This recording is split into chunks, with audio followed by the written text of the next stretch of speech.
right, how you guys doing tonight? I am the fortunate fella to be the first one in the second half. So, I am a transplant from the wonderful city of Detroit, Michigan.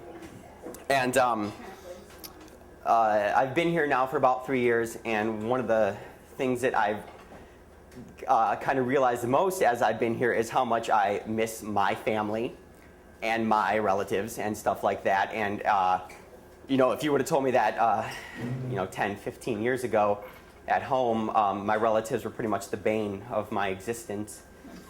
And now every day I wake up and I can't just go to my aunts or uncles and stuff like that. It's difficult. So when I was younger, on my father's side of the family and stuff like that, we always used to go to we'd swap duties for holidays. So every holiday we'd go to a different aunt, uncle for Christmas, Thanksgiving, and there was always the one uncle who was like this hardcore, crazy hunter, like did not fit in the family at all. Like my parents, like for Detroit, we were like Cape Cod.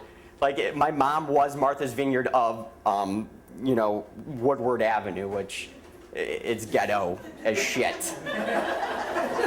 Really ghetto. I'm telling you guys, it's like the hood. And she wore a Lily Pulitzer. It didn't make sense at all.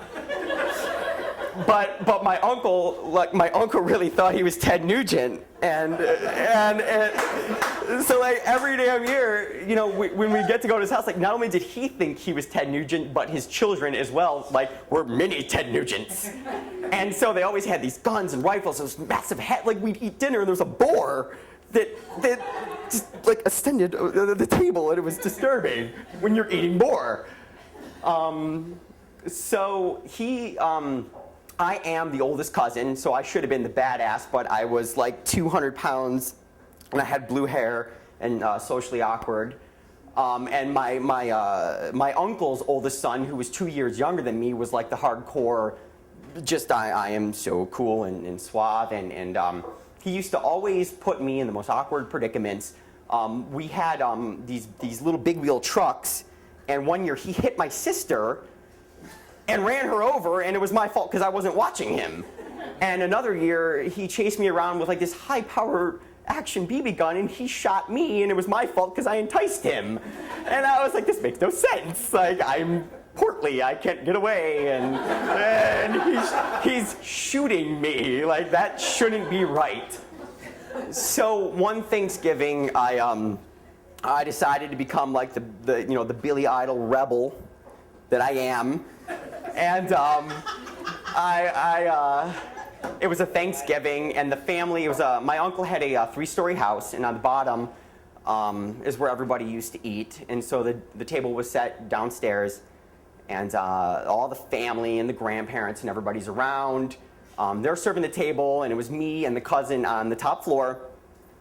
And we're kind of shooting the shit, and we're just trying to play off each other and seeing who's cooler, and